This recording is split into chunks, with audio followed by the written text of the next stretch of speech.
aí, galera do Pode Crer, sejam bem-vindos a mais um episódio. Eu sou Maiara Macedo. Eu sou Natália Lopes, seja muito bem-vindo ao episódio de hoje, um episódio importante que a gente vai falar sobre saúde mental. Sobre saúde mental, sobre missões, sobre medicina.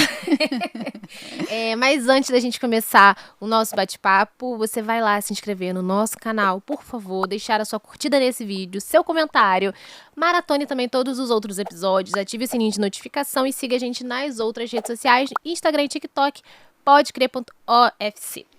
Nós também estamos nas plataformas de streaming, então você não tem desculpa para não ouvir, para não indicar para um amigo.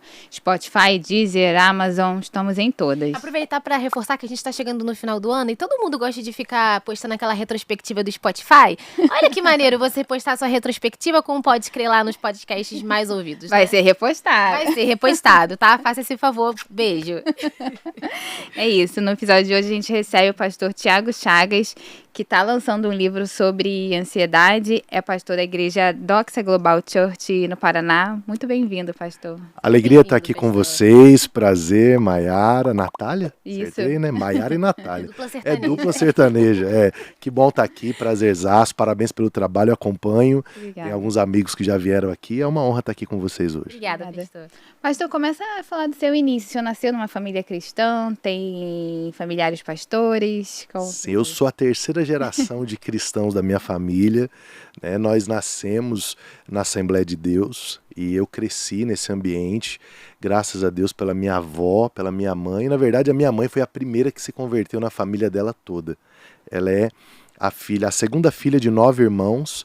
Ela se converteu numa igreja presbiteriana e depois alguém levou ela para uma Assembleia de Deus, ela foi batizada no Espírito Santo e começou a ganhar a família toda. E aí isso se estendeu pela família e me alcançou. Com 15 anos de idade, Jesus me chamou para o ministério. E foi um chamado assim muito evidente. Eu tive um acidente de carro, a gente estava com um grupo de amigos, todos crentes, mas todo mundo estava de férias, né? Estava daquele jeito. E aí um amigo meu morreu nesse acidente. E o curioso foi que eu estava sentado no banco que ele se sentou depois. Um filho de um pastor que estava com a gente falou, não, Tiago, você veio comigo, você vai comigo. Aí a gente trocou de cadeira e esse menino, que era o único que tinha chegado de uma vigília, né, era o único crente no nosso meio à época, ele se sentou e lamentavelmente naquela noite, era um sábado para domingo de Dia das Mães, e esse carro acabou capotando e ele faleceu. E ali Deus ativou um circuito dentro de mim, né? Comecei a receber muitas palavras proféticas a respeito de ministério e ali começou a minha jornada ministerial.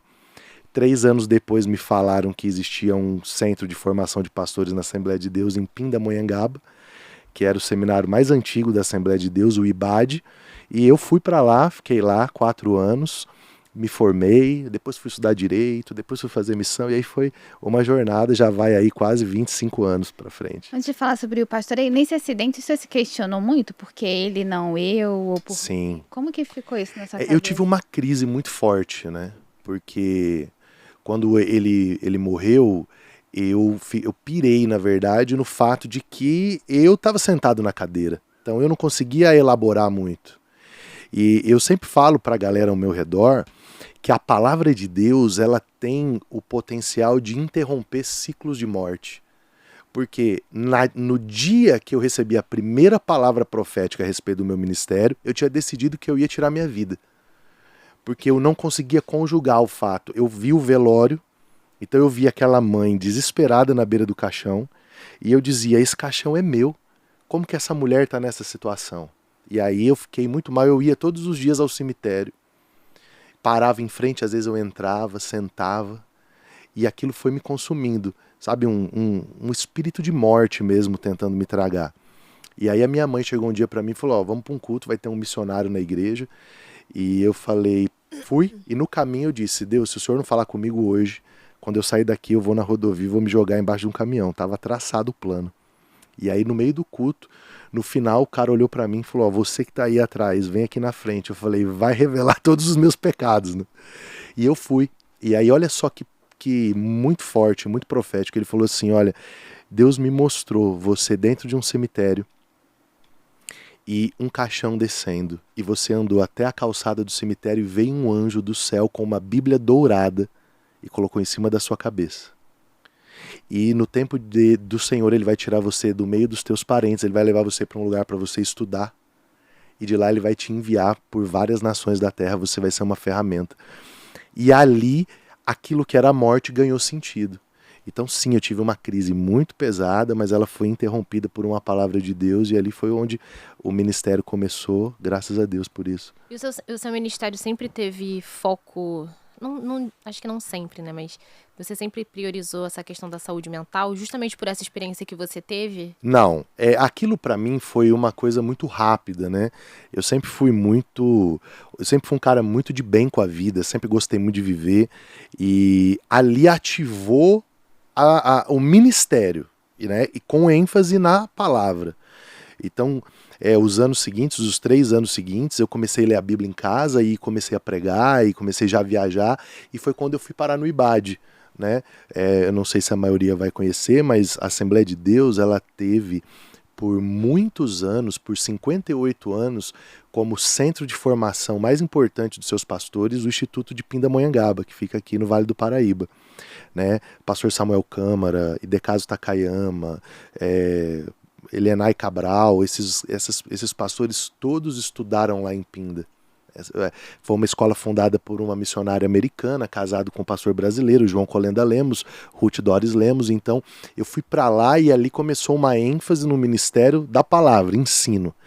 A saúde mental, ela começou em 2020, que foi quando eu tive, né, um esgotamento ministerial, e quando, para mim, aquilo que era só uma conversa de quem, esse cara não tem o que fazer, negócio de ansiedade, tal, aquilo veio com muita força, e foi ali, então, que realmente eu despertei para esse conteúdo de saúde mental. Mas ali em 2020, você, chegar a 2020, você era o cara que achava, isso é besteira, vai orar que passa. Depressão é falta de Deus. É isso mesmo. Até 2020, eu tinha uma compreensão. Eu acreditava o seguinte, que se eu fizesse o que tem que fazer, Deus, ele iria garantir todas as minhas áreas. A Bíblia se resumia para mim só no aspecto espiritual. É como se eu tinha uma dicotomia na minha mente, né? Tá aqui o espírito do Tiago e ele resolve tudo. Eu não conseguia olhar para essa dimensão da alma, até porque a gente viveu um período muito difícil na construção teológica, porque, primeiro, a gente teve uma psicologização excessiva do púlpito. Então as pessoas trocaram o evangelho pela psicologia. E a gente na academia resistia muito a esse movimento. Certo? Não, a gente não pode trocar a palavra de Deus exclusivamente pela psicologia. A psicologia é uma ciência humana. A teologia é uma ciência que tem como epistemologia a Bíblia, não só as ferramentas da psicanálise, etc. Então a gente resistia. E havia um anti-intelectualismo, especialmente nos movimentos pentecostais, que ninguém aceitava. O cara falava que estava indo no psicólogo, pior que tinha ido no psiquiatra, ele estava endemoniado. Então, mesmo a gente tendo acesso a uma formação, havia um tabu. Depois veio a teologia coach. E aí a gente encurralou entre ou eu estou psicologizando o púlpito ou tudo virou coach. Então, construir uma reação a isso era muito difícil para mim. A gente não tinha muitos referenciais. E quando eu chego em 2020, eu estou no meio de uma pandemia, eu estou bugando e eu estou procurando referências, eu não encontrava. Então foi aí que eu comecei a fazer uma jornada de tentar conjugar espiritualidade e emoções. E eu encontrei daí muitos autores, a maioria norte-americanos ou europeus, que já tratavam esse tema, essa integração entre espiritualidade e emoções saudáveis. E eu comecei a fazer uma jornada primeiro para me resolver, né? E com isso eu quero dizer o seguinte, a psicologia ela tem um papel fundamental no desenvolvimento da alma humana. E eu fiz terapia, aconselho você a fazer terapia com terapeutas cristãos responsáveis. Mas eu entendi que existe um caminho de espiritualidade que a gente também precisa fazer para estabilizar as nossas emoções. Mas volta um pouquinho, o que você começou a sentir que você viu que não estava bem?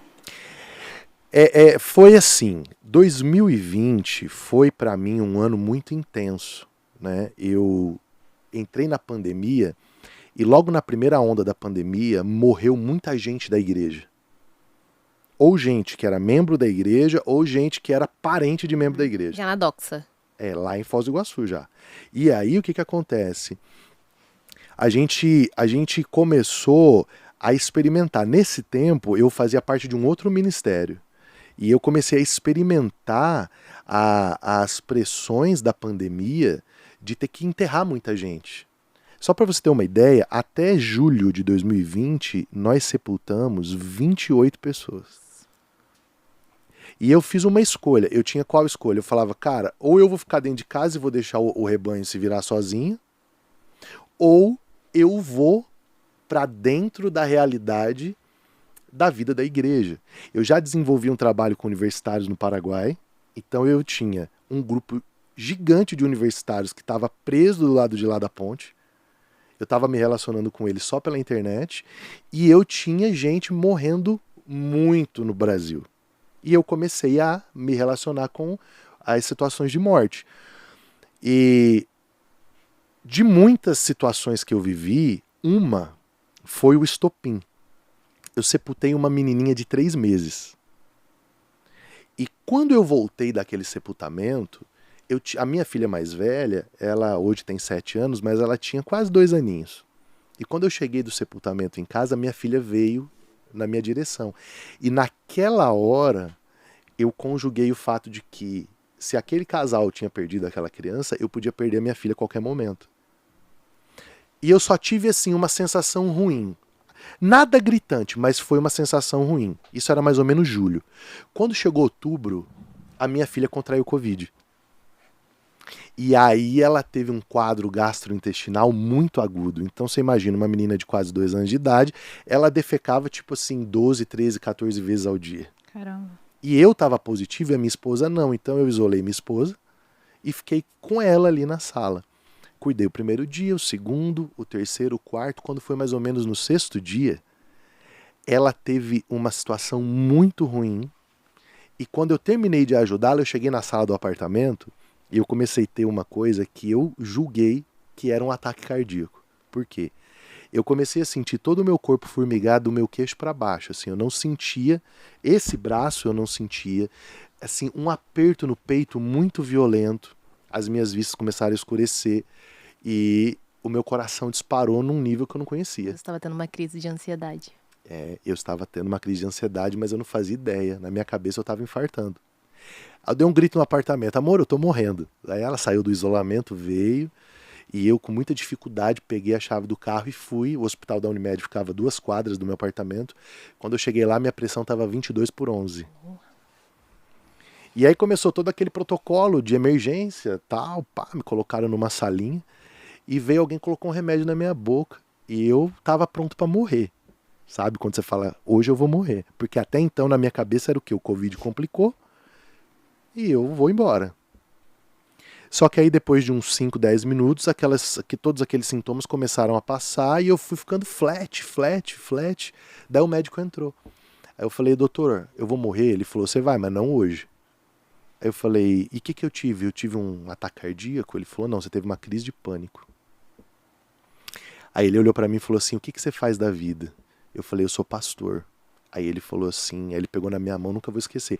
É até uma história legal, porque eu batizei o filho desse médico depois, né? E esse médico entrou na piscina para batizar o filho. Ele olhou pra mim e falou assim, cara, você é um de nós. A gente está cuidando das pessoas no hospital e você está cuidando das consequências que essas pessoas estão vivendo. Então você precisa de cuidado. Você precisa de alguém que cuide de você. E aí eu saí dali, tomei aquele remédio, ele me falou que era um Rivotril. Eu tive o luto, porque eu olhava e falava, cara, como que eu, homem de Deus, cheio do Espírito Santo, tô tomando tarja preta? Entendeu? E aí eu neguei. Falei, não, foi um episódio isolado, já era, não vai acontecer mais.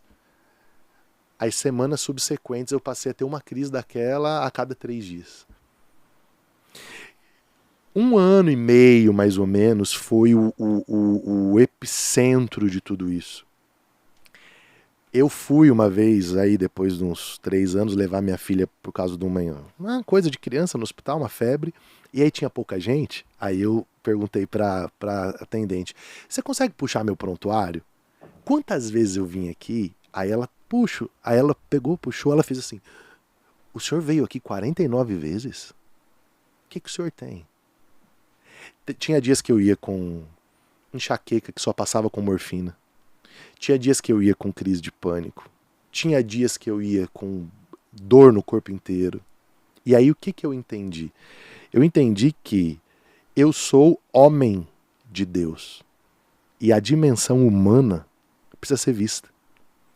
Naquela época eu estava rompendo limites emocionais, eu estava permitindo que o sequestro da minha subjetividade, sabe? Muitas coisas estavam acontecendo, pressões ministeriais, coisas que agrediam frontalmente as minhas convicções, estavam chegando em um determinado limite que a minha alma me freou. Houve um comando da minha alma dizendo para mim assim, ó, ou você para ou eu te paro. E eu acredito que Deus faz isso. Deus usa as nossas limitações para nos parar.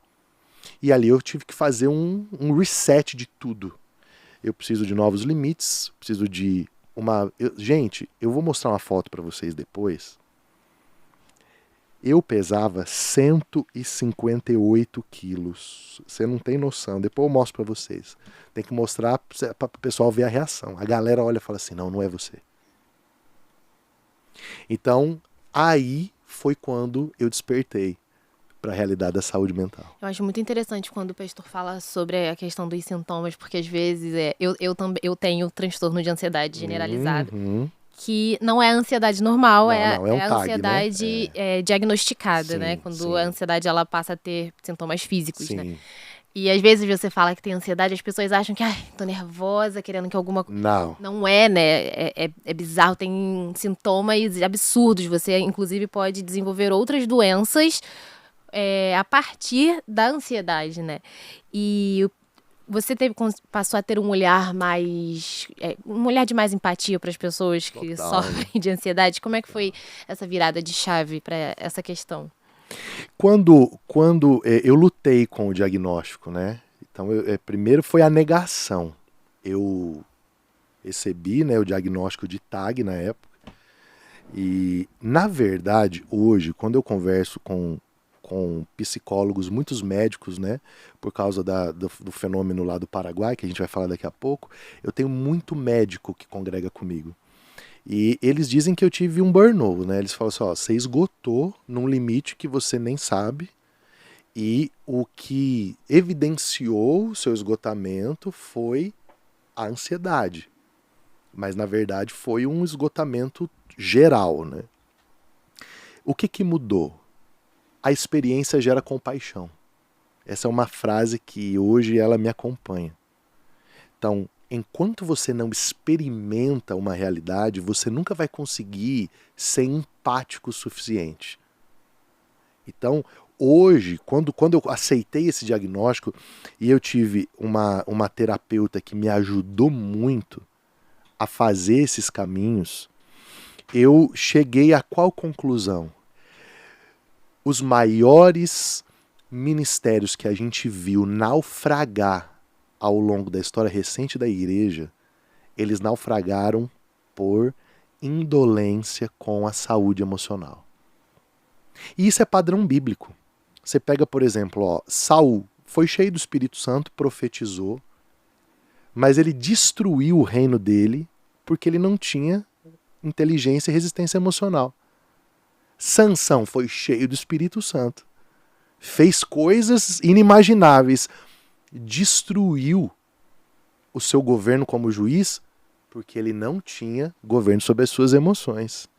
Davi, cheio do Espírito Santo, homem segundo o coração de Deus, não conseguiu ter domínio próprio. Só que aí você já vê o paradigma de José. José foi cheio do Espírito Santo porque teve visões, né? O próprio faraó falou, ó, não tem ninguém para governar aqui, senão alguém em quem habita o espírito dos deuses, né? Na visão politeísta do faraó eram vários deuses, mas a gente sabe que era o espírito de Deus que estava capacitando José. Só que quando José é testado nas suas emoções, ele é aprovado nas suas emoções. Quando os irmãos vêm, ele não usa a plataforma de poder como ferramenta de vingança. Ele consegue transferir um legado limpo para a próxima geração. Cara, o José podia ter falado assim, não, negócio de Deus, não, Deus vai nos visitar e quando ele nos visitar, eu não quero que nem os meus ossos fiquem aqui, vocês têm que me levar. Foi provado 2 vezes, né? Que ele também teve domínio próprio pra não ficar com a esposa. Pra ficar com a esposa do Potifar. Ele não caiu ele não caiu onde Davi caiu. Você vê, então ele tinha um domínio próprio. E ele pôde ser um arquétipo, você vê, ó, Zafenate Paneal, o Salvador do mundo. Então ele é um arquétipo de Jesus. Você vê, ele é um tipo. Jesus teve domínio próprio para permanecer na cruz quando quis descer. E uma coisa que eu falo sobre José, rapidinho, é o seguinte, José sentiu a dor. Então, ter domínio próprio, ter uma espiritualidade emocionalmente saudável, não é não sentir. Ele sentiu a dor a ponto que a Bíblia diz que o choro dele foi tão alto que as pessoas ouviam pelo Egito todo ele chorando quando os irmãos chegaram. Mas ele não deixou ser governado, ele não se deixou ser governado pela dor. Eu digo o seguinte, as nossas dores, elas são escolas para a gente aprender, não altares para a gente prestar culto. Então se você escolher ficar prestando culto à sua dor, você nunca vai sair. Então a dor é escola, é aprendizado, mas não altar. É de mesma forma, era só uma observação que a gente cita vários personagens da Bíblia que pecaram, que caíram por conta das suas emoções. A gente pode falar de Abraão com Agar também, Isso. enfim, a lista é interminável, mas que mesmo assim eles não deixaram de ser homens de Deus, que São foram de honrados Deus, é. pelo Senhor. Eu queria saber como que o senhor, com a sua negação, conseguiu contar para as pessoas o que o senhor estava passando.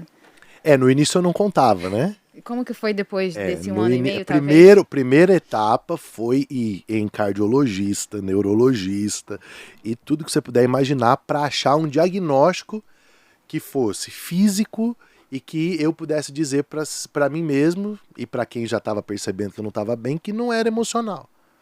E aí, qual era o resultado de todos os exames? Cara, você tá jóia, tua saúde é top, entendeu? E até que eu, com a ajuda da psicoterapia, por isso que é muito importante, né, tem 2 coisas que é muito importante, você ter um bom mentor espiritual, um pastoreio, um discipulado. Eu tive homens que me ajudaram muito e disparadamente quem mais me ajudou foi meu pastor, o apóstolo Djalma Toledo, né? Ele me ajudou demais, me ajuda até hoje, mas a psicoterapia me ajudou muito, porque a psicoterapia me fez perceber quais eram as raízes da minha ansiedade.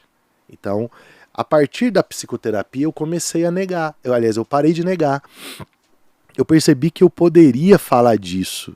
E aí começou a acontecer o fenômeno. Quando eu comecei a falar disso, eu comecei a encontrar pessoas que automaticamente fazem o que você fez. Eu também sofro. E aí eu abri uma caixa de diálogo que você não tem ideia. Quanta gente, quantos pastores começaram a me procurar, líderes. Cara, obrigado por abrir a tua história, obrigado por não ter vergonha de falar da sua vulnerabilidade. E eu comecei a ser eficaz, né? Porque você tem que decidir se a tua dor vai ser um lugar que você vai esconder ou se ela vai ser uma fonte de cura. E aí você vê também a importância das pessoas que estão ao seu redor. Vou até usar a Natália como exemplo, porque pra quem não sabe, a Natália é minha chefe. E as primeiras vezes que eu tive as minhas piores crises, assim, foram aqui no trabalho. A Natália me levou pro hospital, enfim. E aí eu vi e falei, nossa, eu posso confiar na Natália pra quando eu estiver vulnerável, eu não preciso mentir pra ela. E falar, não, tô, né? Isso é muito importante também, a gente ter esse olhar de cuidado. Obrigada, Natália. Olha aí, ó, que lindo, ó. Imagina. Faz um coraçãozinho coreano pra ela, assim, né? Pastora, eu queria falar também sobre a juventude. Você trabalha muito com jovens. Sim. E essa questão da saúde mental, não falando só de ansiedade e depressão, mas evoluindo para coisas mais graves, né? Por exemplo, a gente teve recentemente o caso do Charlie Kirk, que foi assassinado por um jovem, né? E sabe-se lá o que estava passando na cabeça, não foi decretado se foi razão política, religiosa, enfim. Mas a questão de que a gente vê jovens invadindo escolas, uma menina, se eu não me engano, em algum lugar do Nordeste que foi espancada por 5 crianças, né? Uma garota de 11 anos foi espancada no banheiro da escola e morreu. Então, assim, esses casos que são graves, sei lá, de psicopatia talvez, não sei, sobre esse nível de mentalidade tão perversa, né, que estão acontecendo entre os jovens hoje. A gente tem algumas coisas que elas agravam, né? Mas eu gosto de chamar a atenção para uma coisa. Quando a gente fala de transtorno mental ou de qualquer tipo de adoecimento da nossa alma, a gente tem 3 caminhos para olhar para isso. E é interessante que esses 3 caminhos eles não são excludentes entre si, pelo contrário, eles são complementares, certo? Primeiro, nós temos o caminho da medicina, certo? Eu, apesar de não ser médico, falo para 1000 médicos todos os finais de semana. Então a gente tem um grupo gigante de acadêmicos de medicina, muitos que já estão no internato, já estão no 5º ano, e eu tenho muitos médicos que, por causa do movimento de escola de formação teológica e missionária, que é a Lucas School para médicos associaram-se ao meu ministério por isso. Então a medicina é um caminho diagnóstico muito importante, porque realmente existem transtornos que são físicos, certo? E eles vão ser olhados como tais. O segundo caminho é o caminho da psicoterapia, das ciências da alma. E ele também é um caminho legítimo, certo? E aí, enquanto a medicina vai olhar a questão biológica, física, né, neural, a psicoterapia ou as psicoterapias, elas vão olhar a sua história, as raízes, o seu background, história, família, criação, tudo isso forma quem nós somos, né? E vai te ensinar a lidar com isso. Só que tem um terceiro caminho que foi excluído, que é o caminho da teologia. Tem até um autor chamado Paul Tournier, ele é um psiquiatra suíço, ele viveu ali na década de 50 do século passado. Ele tem um livro, não tem em português esse livro, inclusive eu e o Dr. Johnny do Divinamente, eu não sei se vocês conhecem lá do Desescope, a gente está conversando para traduzir esse livro para o português. Olha só que incrível, chama-se Notas Bíblicas de um Médico para os Seus Pacientes. E ele, como psiquiatra, ele anotou todas as práticas de consultório que ele tinha e fez análises bíblicas a respeito. Ele é um dos meus referenciais teóricos no livro, a respeito dos seus pacientes. Por quê? Porque quando a gente analisa o ser humano pela medicina, eu tenho uma lesão, eu tenho uma doença. Eu analiso pelas psicoterapias, eu tenho um trauma, eu tenho uma raiz histórica. Mas quando eu analiso pela teologia, eu tenho uma coisa chamada pecado, queda. Então eu chego numa condição de que todo ser humano ele é propenso para adoecimento emocional. Por quê? Porque o ser humano não está no estado que ele foi criado. O ser humano caiu. E aí eu te faço a seguinte pergunta. O medo, por exemplo, que é uma das principais matrizes do adoecimento emocional. Qual a primeira menção do medo na Bíblia? É Gênesis 3. Eu ouvi os seus passos no jardim e tive medo. E o medo é de quem? É de Deus. É o medo de quem preparou tudo, cuidou de tudo, proveu tudo. E esse homem que não quer mais ser cuidado por Deus, ele está olhando para o próprio Deus e está dizendo assim, ó, agora que eu conheço o mal, eu estou supondo que você pode ser mal comigo. Então eu não confio mais em você, eu tenho medo de você. É isso que Adão sente. Deus pode ser mal comigo. Então, esse adoecimento emocional, a gente tem que olhar para a matriz do pecado. Por quê? Porque o medo, a ansiedade, que é a filha mais feia do medo, né? A ansiedade a respeito do amanhã e ela vai ser agravada por uma sociedade que está cada vez mais pecaminosa. Então a gente pergunta assim, ó, por que a nossa juventude está cada vez mais doente. Porque as ferramentas que a nossa juventude tem hoje é diferente da nossa época. Ela está cada vez... A internet, a revolução digital, o progressismo quebrou barreiras que nos protegiam e que guardavam a nossa saúde. Eu vou dar assim, ó, dois exemplos práticos. Por exemplo, pornografia. Na nossa adolescência, cara, para a pessoa encontrar uma pornografia, ela tinha que fazer um caminho. Qual era o caminho? Ela tinha que... Era difícil, tinha que ir atrás de encontrar banca de jornal, não sei o que, era um negócio meio velado. Então a pessoa tinha que ter um exercício muito violento para ela encontrar pornografia. Hoje ela encontra pornografia em um clique. Ou seja, a gente sabe que a pornografia danifica o córtex frontal, ela causa uma série de transtornos, ela é semelhante à cocaína em termos de vício. Poxa, então eu vou ter uma sociedade mais doente emocionalmente, por quê? Porque eu dei acesso. Mais É a mesma fácil. coisa que eu colocar cocaína na chuquinha da bebê, bebe aí. Outra coisa, o grau de comparação que as redes sociais produziram, entendeu? Pô, às vezes um pastor tá aí assistindo, me vê aqui no podcast hypado desse igual de vocês, o cara entra em crise na casa dele. Meu ministério não é de Deus porque eu não tô no Pode Crer. Não, meu irmão, é de Deus também, é teu ministério, é porque a vida é assim. Não, isso sem conhecer a fundo a vida da pessoa, né? Porque as redes sociais são só um recorte. É só um recorte, Só que a é gente família quer de mostrar. margarina. É só o que a gente quer mostrar. Então, assim, e aí o que acontece? O jovem, por ele estar passando por um processo de encontro com a sua identidade, ele é muito mais suscetível. Eu vivi uma situação terrível no Paraguai que para mim foi o pior dia do meu ministério, quando eu fui buscar o corpo de um menino que era líder do nosso voluntariado, 3 dias apodrecido dentro da casa dele. Por quê? Porque ele fez uso indevido de Propofol, que é aquele anestésico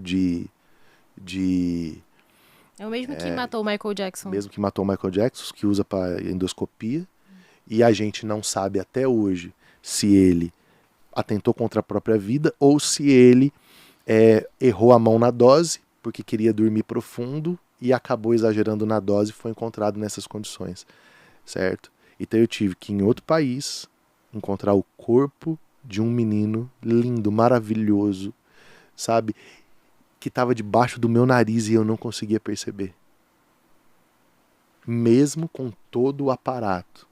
Por quê? Porque sempre estava tudo bem, sempre estava tudo ótimo, mas dentro dele tinha alguma coisa errada, porque se você está usando Propofol para dormir, tem alguma coisa errada. Então, de repente eu me vejo com um caixão, um monte de jovens na rua, impossível entrar no lugar, porque o cheiro já não era suportável, e eu tenho que fazer o que para essa galera?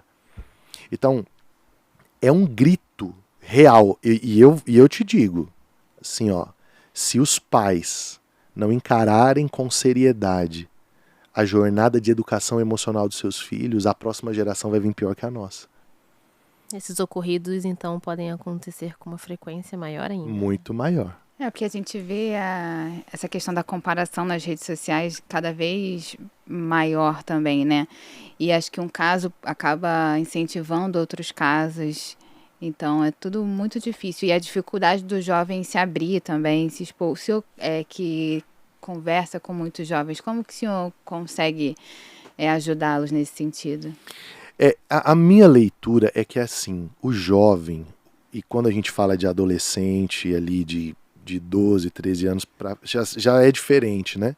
A gente tem um grupo de 12 a 18, 19 anos, que é uma abordagem distinta, e a gente já tem outro grupo de 18 para frente, que é outra abordagem. O que eu entendo? Essa geração, né, ela tem um faro para o que é autêntico. Ela é menos tolerante do que a nossa geração ao que é falso. Então, eles não se conectam quando eles veem incoerência. Eles precisam de verdade para eles se conectarem. Então, o que eu tenho visto é quando eles encontram uma causa que seja legítima, que seja justa, que seja de Cristo, não a minha causa. não a causa da minha denominação, não a causa da minha igreja, da minha empresa, mas a causa de Cristo, eles abraçam isso com toda a vida deles. Então, muita gente pergunta para mim, quando começou efetivamente uma postura definitiva, que aí no escopo de muitas coisas que eu tenho que fazer, eu olhei e falei, eu vou dedicar mais de 50% do meu tempo ao Lucas School e ao projeto com os estudantes de medicina no Paraguai. Quando eu participei do envio desse caixão para a cidade dele aqui no Brasil, eu falei, cara, não tem mais condições. Eu não vou pegar outro caixão debaixo do meu nariz, eu preciso dar uma resposta. E isso começou a trazer esses meninos para essa causa. Então eu acredito que quem lida com jovem hoje tem que entender o seguinte, se a gente não der a causa de Cristo para eles, eles vão abraçar a causa do marxismo, eles vão abraçar a causa da professora da escola, eles vão abraçar a causa de qualquer coisa. Então tem que ter causa, eles precisam estar mobilizados. E se a gente... Só que isso toma o nosso tempo. Isso toma a nossa vida, porque eles são intensos. A gente acabou de sair de uma conferência com 2.000 jovens praticamente, e aí já tem escola, já tem viagem missionária, já tem não sei o quê. Por quê? Porque eles são intensos, e eu já não tenho mais esse fôlego. Mas eu entendo que vale a pena. Para quê? Para que eles possam ter um lugar para repousar as emoções. Senão, a gente vai começar a ver cada vez mais famílias enlutadas porque perderam os seus filhos para depressão, para o transtorno de ansiedade e para todos os outros tipos de transtornos que a gente está vendo. Queria que você falasse também da importância do apoio, né? Como que ficou o casamento, na sua experiência, como que ficou o casamento, qual a importância do apoio ali, se em algum momento ele ficou abalado, e a importância que o senhor vê em contato com as outras pessoas, de ter esse apoio, essa força. Eu tenho a bênção de ter uma esposa incrível e que foi quem primeiramente começou a me falar sobre desenvolvimento emocional. Né? Eu tenho uma memória muito viva de quando eu saí com a Susan pela primeira vez, assim, pra gente ter um date, né, de namorado. A gente foi jantar e ela encostou no pilar do carro e falou assim pra mim, o que você lê? Eu falei, eu? Você nem sabe o que eu leio. Eu leio Wayne Gruden, eu leio Peter Buchino, eu leio Karl Barth, Berkoff, eu leio teologia. Aí ela olhou pra mim e falou assim, você não lê nada de desenvolvimento emocional? Aí eu falei, não. Aí ela foi a primeira pessoa que me deu para eu ler, ela me passou para ler, Como Fazer Amigos e Influenciar Pessoas, Dale Carnegie. Porque eu era um gigante na minha teologia, na minha espiritualidade, um anão nas minhas emoções.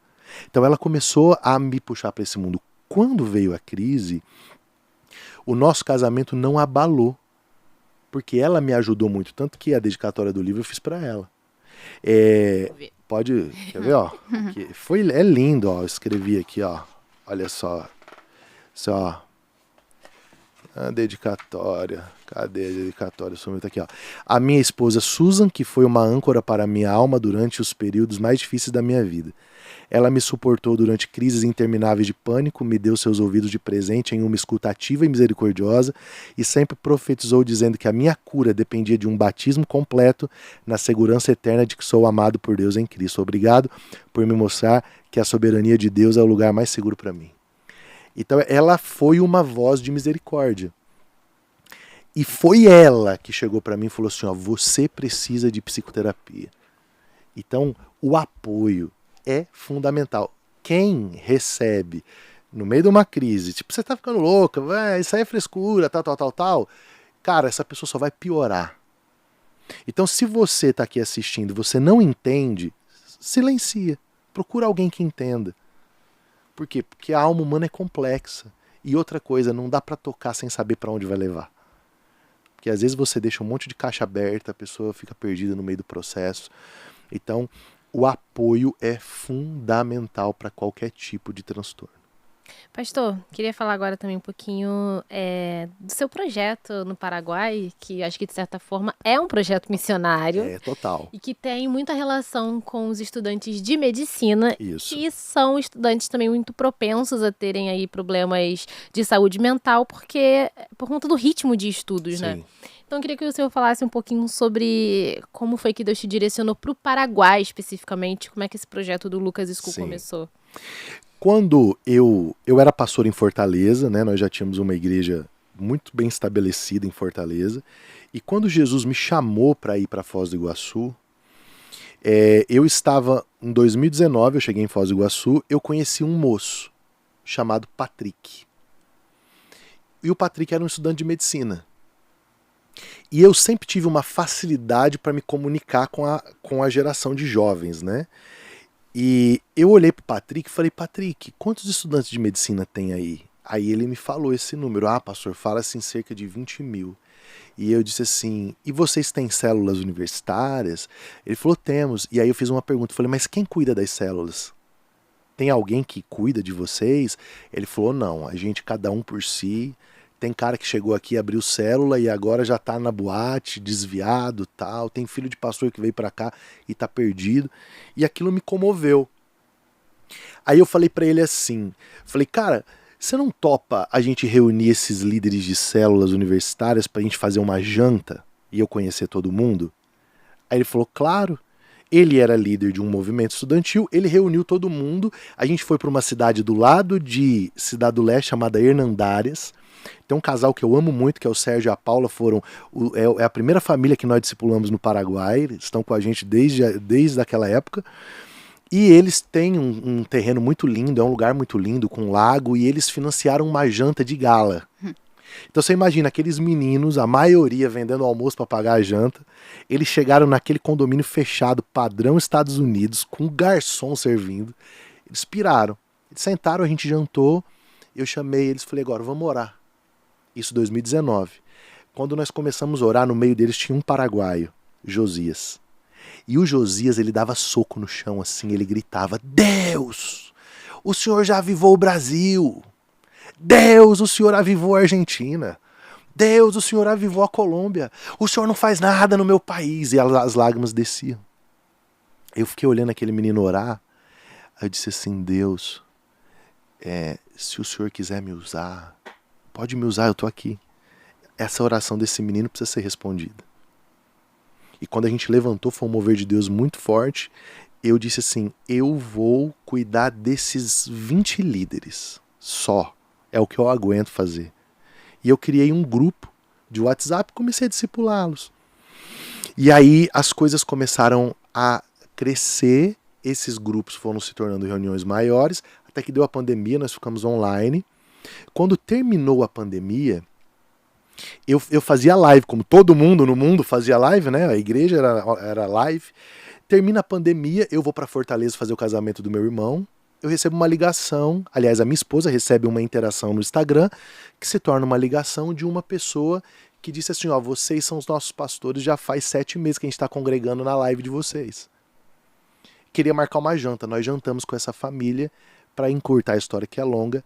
Eu não sabia se o homem era um grande empresário no Paraguai, ele havia construído um prédio, investido $400 mil praticamente, comprou terreno, construiu um auditório para uma igreja. E esse cara me chama e diz para mim assim, olha, eu acredito no que você está fazendo, você pode usar esse espaço. Esse lugar se tornou a nossa plataforma. Eu nunca vi um aluguel daquele lugar, um papel de água, de energia, zelador, nada. Esse cara financia esse projeto desde então. E hoje a gente reúne por domingo cerca de 800 universitários de medicina. Lá. A gente fez a conferência Lucas agora, tava o Morada, Davi Lago, Johnny, a galera dos Escópios, Bravos. A gente reuniu quase 2.000 universitários de medicina. A gente tem uma escola online híbrida, que ela inclusive está com matrículas abertas, chamada Lucas School. A gente já está chegando a 110 alunos e em julho do ano que vem nós vamos para uma incursão no Amazonas, fazer trabalho humanitário.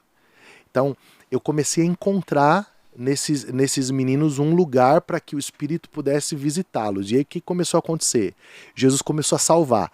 Para vocês terem uma ideia, 3 domingos atrás, 105 pessoas entregaram a vida para Jesus em um culto. É loucura. A gente já fez culto lá de 6 horas, 7 horas, gente que estava com diagnóstico de ficar na cadeira de roda, levantando de cadeira de roda, sendo curado, é um negócio absurdo.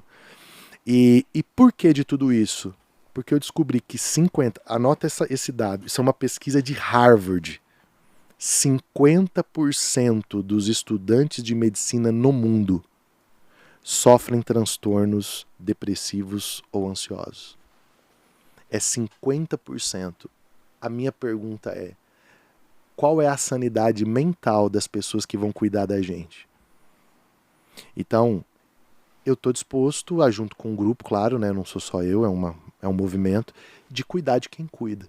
Né? Então tem sido muito lindo. Né? A Lucas School é minha paixão. Assim, eu falo, brilha meus olhos. Então, se você conhece, eu estava até falando com o pastor, né, que não é difícil a gente encontrar pessoas que vão para o Paraguai, brasileiros que eu tô falando, né, estudar medicina, porque lá é mais barato que aqui no Brasil. Então, se você conhece um estudante de medicina que está Procura no Paraguai, nós. Vamos lá. Indica para ele aí o Lucas School, tá? É Faça a sua parte. Pastor, queria que você contasse um outro testemunho que foi quando nasceu a sua filha. Ah, esse é lindo. Conta pra gente. Nossa, Juju. Ali foi, eu sempre digo o seguinte, ali eu não tinha tido ainda, né, o transtorno de ansiedade na época, mas ali eu tive um choque de realidade com a estabilidade emocional de quem conhece Deus profundamente. Por quê? A Júlia, ela nasceu num ambiente que a Susan teve uma gestação bem difícil. Na verdade, as nossas 3 gestações foram muito difíceis, né? A primeira foi a Júlia, a segunda nós perdemos, a terceira a Helena, que a Susan teve pré-eclâmpsia. Então, às vezes eu brinco com a Susan, falo assim, vamos tentar a quarta? Aí ela fala assim, podemos tentar, mas vai que vem o filho e você fica viúva. Eu falo, então vamos ficar bem assim, né? A Susan tinha uma pedra no rim chamada cloraliforme. É uma pedra que ela faz o desenho do seu rim, ela é silenciosa, então ela não é um cálculo comum, porque ela não se fragmenta. Você só descobre quando o teu rim parou. E a gente descobriu por causa da gestação. E quando eu teve o parto, aquela pedra que não quebra, ela quebrou um pedaço, travou no canal da urina da Susan, gerou uma pielonefrite, que é uma infecção do rim, que evoluiu para uma sepsemia, que é uma infecção generalizada. Então eu tinha a Júlia de 2 dias no braço e a Susan na UTI para ser entubada. E ali foi um momento muito difícil. Por quê? Porque eu me choquei com a minha incredulidade. E eu me lembro do dia, foi o dia assim, ápice, era a segunda noite que ela estava na UTI, e eu fui para a visita da tarde e o médico falou assim, olha, a sua esposa, ela tá com um quadro muito grave porque ela fez o que eles chamam de um pulmão de Sara. O pulmão dela encheu de água. É uma síndrome respiratória aguda, não sei do que lá. E ele mostrou para mim a radiografia do pulmão dela, não dava para ver o pulmão. Era um negócio branco assim. Ele falou assim, a saturação dela tá muito baixa, ela tá com uma infecção no sangue, então as hemoglobinas que normal é 14, tá 7. Ela vai precisar provavelmente ser entubada. E se ela não melhorar, o risco de morte dela é muito grande. E aí eu saí dali, tinha um banheiro do lado do lugar de espera da UTI, eu ajoelhei e aí eu batia no vaso sanitário, eu dizia, Deus, é assim então, eu dei a minha vida inteira pro Senhor, e comecei a ter aquela DR, né? Minha juventude, e assim, agora eu tô com uma filha de 2 dias no braço e minha esposa que vai morrer, como assim, tal. Quando eu saio, minha sogra tá no saguão. E a minha sogra, pra você entender, é uma irmã do coque daquelas, sabe? Aí a minha sogra olhou pra mim e falou assim, por que você tá assim, menino? Eu falei, porque a Susan vai morrer. Você vê o ansioso, né? O médico nem tinha dito que ela ia morrer. Tinha dito que ela tinha risco de morte, mas não que ela ia morrer. E aí a minha sogra falou, minha filha não vai morrer. Porque Deus falou comigo que ela não vai morrer. Aí ela pegou, tirou um vidro de azeite e falou, eu vou entrar lá, vou ungir ela. E eu tava tão incrédulo que eu disse, mas a senhora nem pode entrar com isso aí na UTI? Aí a minha sogra, eu posso todas as coisas naquele que me fortalece. Pegou e entrou. Aí eu fui pra casa. Naquela noite eu fiz uns 50 velórios na minha cabeça. Passei a noite em claro, acordado, com a Júlia e tal. E aí dia seguinte deu 10 da manhã e eu fui pra visita. Eu esperava chegar lá e encontrar a Júlia, a Susan entubada. Quando eu entro na UTI, eu escutei a voz da Susan. Aí eu falei, poxa, não tá entubada. Quando eu andei mais um pouco, ela tava brigando. Eu falei, tá tudo normal, brincadeira. Né? Ela tava com alguém, e era com a enfermeira, porque a campainha não tava funcionando, ela queria ir no banheiro. Aí vem o médico do plantão.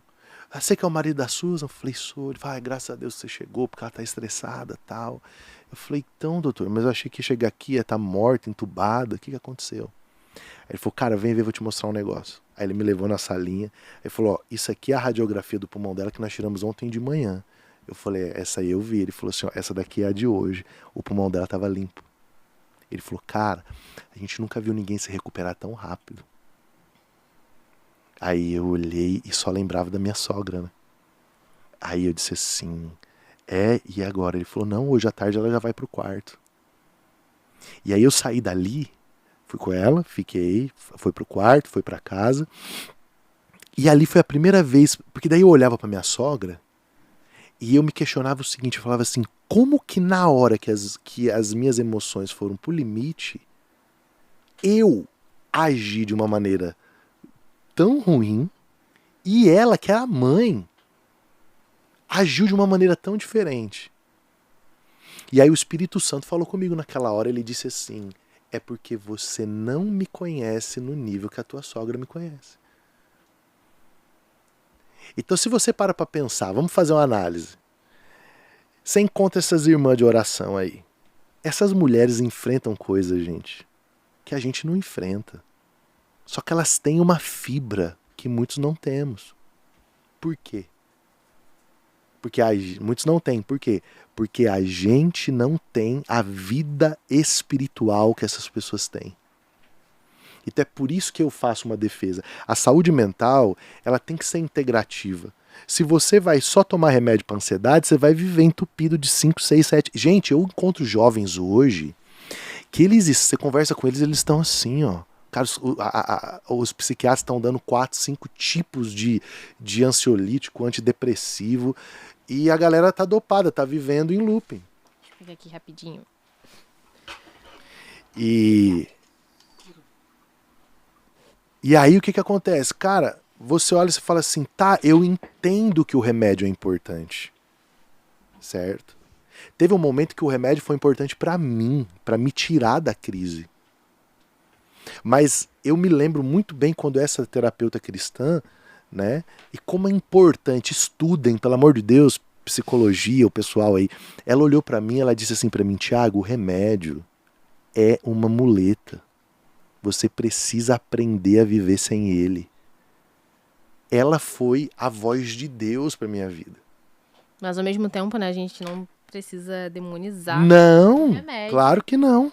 Porque, enfim, ele é importante. Exatamente. Ele é importante. Dependendo do grau de adoecimento que você tá, você precisa de uma intervenção medicamentosa. Você precisa de psicoterapia. Só que o que acontece? Se eu tenho remédio e psicoterapia, mas eu não tenho uma espiritualidade construída, fica como muleta o remédio. Eu nunca vou ter a segurança suficiente que eu preciso ter na vida. Uma coisa que eu acho muito interessante que eu vi da Becca Moreno, que é uma influenciadora cristã, que ela tava falando sobre essa questão da espiritualidade, que às vezes a gente tá indo direitinho, orando e tal, e aí acontece isso. Fala, Deus, você não fez o que eu queria, aí você fica com raiva, fica rebelde. E eu não sei com vocês, mas quando isso acontece comigo, eu fico meio sem graça de voltar a falar com Deus, né? Falar, ai Deus, eu tô com vergonha de falar com o Senhor, porque eu sei que eu errei.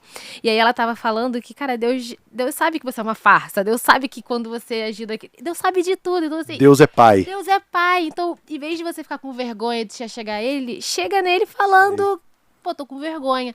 E eu acho interessante a gente olhar por esse espectro, porque isso ajuda na nossa espiritualidade. Porque quando a gente faz isso de, pô, vacilei com Deus, pequei, não sei, a gente, ai, não vou ler a Bíblia porque eu não estou pura o suficiente para ler a Bíblia, né? A gente nunca vai estar pura o suficiente pra nada. Eu digo aqui que a nossa alma, ela precisa de análise, ela precisa de autoconhecimento, mas acima de tudo ela precisa de redenção. E o conceito de redenção é um conceito ligado à graça.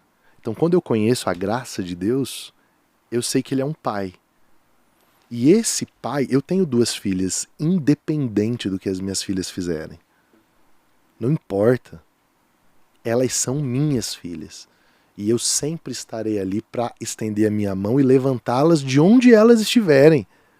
Eu posso não concordar moralmente, teologicamente com o que elas fizeram, mas isso não faz com que eu não tenha profundos afetos por elas. E se eu que sou mau, pecador, sei tratar minha filha assim, quanto mais Deus. Então, a grande, mais importante questão é a minha alma precisa de redenção, ela tem que voltar para casa. E se ela volta para casa, e o Paul Tournier diz uma coisa, que isso mudou a minha compreensão. Ele diz que o espírito humano é o agente organizador do ser. Então, o meu espírito, ele ministra paz à minha alma, e a minha alma, ela dá os comandos para o meu corpo. Então, quando a Bíblia diz que a paz de Deus guardará os vossos corações e os vossos pensamentos em Cristo Jesus, Paulo diz isso aos Filipenses, ele está dizendo que existe uma instância superior à minha alma. Quando o salmista diz assim, ó, por que está abatido a minha alma? E por que te perturbas dentro de mim? Ele está dando um comando para a sua alma. Então, a espiritualidade, a inteligência espiritual, ela faz com que a sua alma esteja governada. E uma coisa muito importante, quando a Bíblia fala de fruto do Espírito, o fruto do Espírito é reconhecido onde? Na nossa alma. Domínio próprio, paz, temperança. Então, se a gente não desenvolver fruto do Espírito, como que nós vamos ter uma alma saudável? Então, a minha cruzada, né, eu até falo, na introdução do livro eu falo disso, a minha cruzada não é contra a medicação.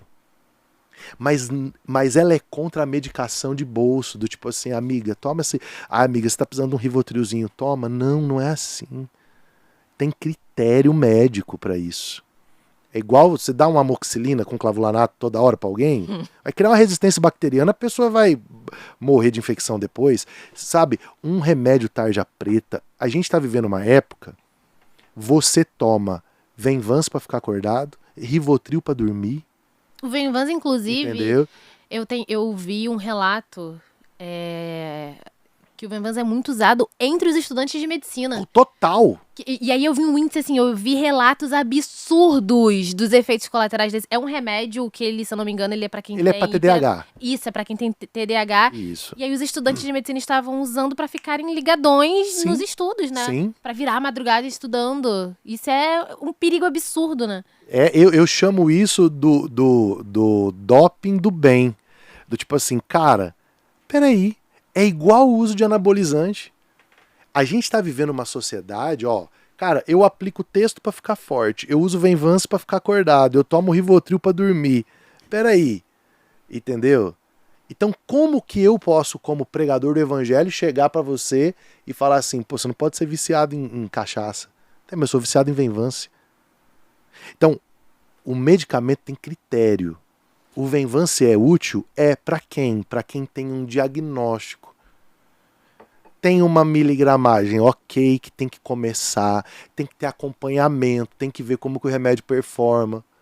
Não é assim, eu vou lá, tomo um ansiolítico e nunca mais volto. Fico lá 2 anos, 3 anos tomando. Calma, cara, quem que é o teu médico? Quem que assinou? Então a gente tem que voltar a ter critério. Por quê? Porque a gente também tem essa epidemia silenciosa. Então a minha cruzada não é contra o ansiolítico, eu usei ansiolítico. Eu usei, tá aqui, ó, Rede Nacional. Eu, na profunda crise de ansiedade, tomei ansiolítico. Certo? Mas tomei com o quê? Com acompanhamento, com tempo para começar, com desmame, com psicoterapia. Né? Ontem eu estava numa mesa que eu estou lançando o livro nas igrejas, aí o pastor falou assim para mim, viu, me fala uma coisa, você ainda tem crise de ansiedade? Eu falei, vixe, umas 2 por semana. Aí ele falou, mas você vai para o hospital? Eu falei, não. Aí ele falou, mas como assim? Mas antes você ia, você não vai mais agora? O que mudou? Eu falei, mudou que eu aprendi a me conhecer. Eu ando longe dos meus limites. Dos gatilhos. Eu sei o que fazer quando a pequena fumaça de uma crise começa. Entendeu? Então, eu já tive circunstâncias de eu estar atendendo, por exemplo. Vamos dar um exemplo. Eu estou conversando com um pastor aqui, ó. Você é uma pastora de uma igreja. Aí você começa a falar de coisas que eu vivi, certo? E que me machucaram muito ministerialmente. O que aquilo faz comigo? Te deixa ansioso. Me deixa ansioso porque eu volto para um lugar que eu tava, que foi uma violência emocional, tal, pá. Aí o que eu faço? Né? Eu falo, Vou usar aqui do recurso da intimidade. Ô, Nath, você me dá uma licencinha? Eu interrompo o teu raciocínio. Eu só preciso ir no banheiro rapidinho, aí eu saio. Eu vou ali, eu pego um café, eu tomo uma água, eu vou para uma parede branca, eu fico olhando um pouquinho. Aí eu volto. Então, pode continuar. Porque o que eu fiz? Eu derrubei o disjuntor. Porque se eu continuar aqui e você continuar falando, e aí você vai vir com mais uma situação, aí mais um abuso, aí mais não sei o quê, aí mais não sei o quê. Aquilo vai gerando dentro de mim um negócio. É uma bola de neve. É uma bola de neve. Por quê? Porque pra mim, aí é mistura de indignação com profecia e tal. Então, Nath, você me dá licencinha? Deixa eu só ir no banheiro rapidinho. Cara, quantas vezes? Então, aí a psicoterapia, ela ajuda você a se conhecer. Só que tem uma coisa que a psicoterapia não faz. Ela nunca vai fazer o papel de Deus. Entendeu? Então, eu vou cumprir o que Pedro disse. Lancem sobre ele todas as vossas ansiedades, porque ele tem cuidado de vós. E aí o que? É oração. É meditação. Entendeu? Vai sair um livro novo meu agora, só vou dar, ó, spoiler, tá? Não falei isso em lugar nenhum. Vai sair agora até o final do ano, provavelmente vai estar publicado. É um livro chamado Paz para Dormir, 90 dias sem ansiedade. Então vai ser um devocional noturno. Vou aguardar. Vai aguardar. Devocional noturno, por quê? Pô, que hora que o ansioso tá pirando? É antes de dormir, não é? Entendeu? De manhã, meu irmão, você deita e olha pra cima e fala, pô, não fiz isso, aquilo, não sei o quê. E eu sei o que é isso. Cara, ontem era 1h, uma grande influencer brasileira me mandou um direct. Pastor, me fala uma coisa. Tem como você me mandar um livro teu? Eu tenho. Não, eu faço uma divulgação. Falei, não, mas não precisa. Não, é porque, pastor, eu vi a minha amiga falou, eu sou muito ansiosa, eu queria ler esse livro. Entendeu? Então, assim, a gente tá vendo que realmente tem espaço para a espiritualidade ajudar nos transtornos emocionais. E falando do livro, né? O Pleno recebeu, tá bom, gente? Recebeu, é lindo. Ó. Jesus para Ansiosos, o manual bíblico contra a ansiedade. E aí eu tava dando uma folheada aqui, tem umas frases no livro que eu achei incríveis. Fala um pouco sobre esse livro, sobre esse processo da escrita, se você teve gatilhos, se você teve ansiedade escrevendo esse livro. Então, esse livro é a coisa mais maluca que eu já vivi. Por quê? Por causa do rigor acadêmico, eu sempre tive muito receio de escrever. Eu falava, depois eu escrevo, tal, e eu sempre protelei, eu procrastinei escrever por uns 10 anos. Eu escrevi conteúdo para a escola de teologia, tudo, mas eu nunca encarei a ideia de fazer uma publicação. Aí eu estava em uma das conferências da Lucas. E eu recebi um amigo muito precioso, que é o Maicon Barroco. Ele é diretor da Dizascope School, lá do Douglas e tal. E junto com ele estava o Thiago Marques. E o Thiago, um grande amigo, e eles estavam pregando. E aí, quando eu subo para falar, olha que loucura, gente. O Thiago tem uma visão comigo. E ele fala assim para mim, Thiagão, eu tive uma visão com você, cara, eu preciso te falar. Eu falei, fala. Ele falou assim, eu vi você nadando em mar aberto. E enquanto você nadava em mar aberto, veio um tubarão e mordeu você, você começou a sangrar. E quando você começou a sangrar, eu olhava e dizia assim, meu Deus, esse sangue vai atrair muitos outros tubarões. Só que ao invés de se associar a você tubarões, se associou um grande cardume de peixes. Gigante, milhares de peixes. E quando esses peixes começaram a ser atraídos pelo teu sangue, você começou a nadar no mar aberto com eles. E eu não entendi, mas Deus me falou que você tem alguma coisa que você precisa fazer. Aí ele vira para mim e fala assim, você já escreveu um livro? Eu falei, cara, não. Aí ele falou, se você fosse escrever, você escreveria sobre o quê? Aí eu falei, bom, se é sobre uma coisa que sangrou, eu vou escrever sobre ansiedade. Na hora veio na minha cabeça assim, ó, Jesus para ansiosos. Por quê? Quando foi que eu saí do fundo do buraco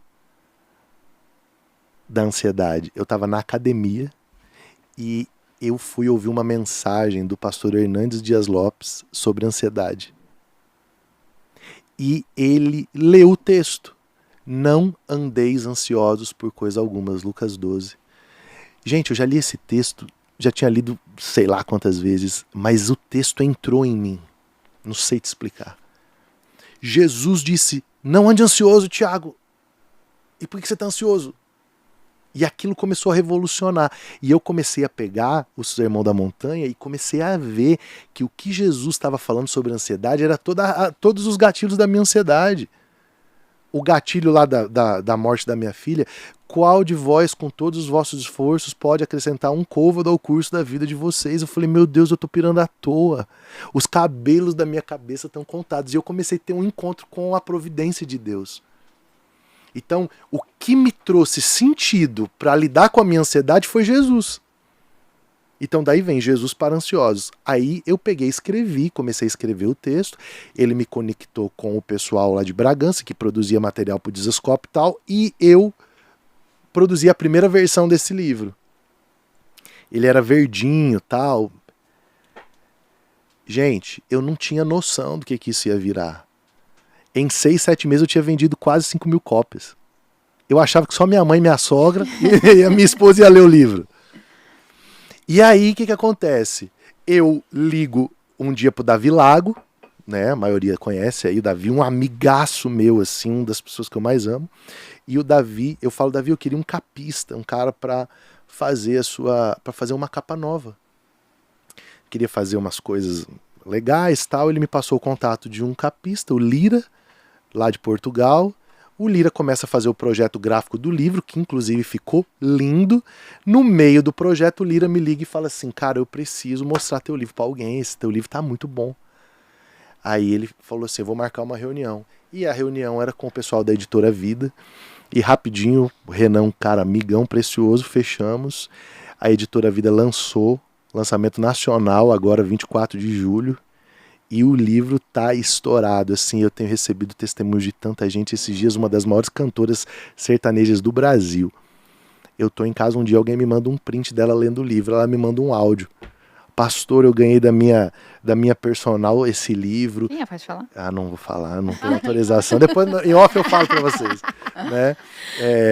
E eu ganhei esse livro da minha personal e eu tô gostando demais porque eu sou muito ansiosa e eu nem sabia que Jesus tinha uma palavra para ansiedade. Eu falei, então lê aí, minha amiga, Deus te abençoe e tal. Então tá sendo uma benção. Eu marquei aqui, ó, a frase aqui, eu tava folheando, uma frase que eu achei maravilhosa, que é: a verdadeira segurança não se encontra na ausência de problemas. E eu acho que isso aqui é tão fundamental pra gente que é ansioso. É verdade. Né? Achar que a vida tem que ser um morango. Um morango, não é. Morango do amor, não é. Não é. E saber lidar com os problemas, com as intercorrências.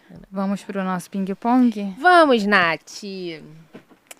Um versículo que o Senhor sempre lembra quando está ansioso. Eu? Não andeis ansiosos por coisa alguma. Palavras de Jesus. Um sonho realizado. Sonho realizado? Casar e ter filhos. Eu acho que esse é o maior de todos que eu realizei até hoje. A oração cura a ansiedade? Cura. Ela é o veículo de paz. A paz que excede o entendimento humano só vem pela oração. Qual personagem da Bíblia o senhor indica para os ansiosos? Para aprender com a vida daquele personagem? Sem dúvida nenhuma, hoje, para mim, a maior personagem da Bíblia que eu posso me encontrar nele é Pedro. Pedro era o cara mais ansioso que tinha, precipitado. Impossível. Teve que ter um encontro com Jesus em cima das águas. Que conselho que o senhor dá para alguém que acorda angustiado todos os dias? Fale. Procure ajuda. E um conselho para aquela pessoa que não sabe, que não entende a ansiedade, não sabe lidar com os ansiosos?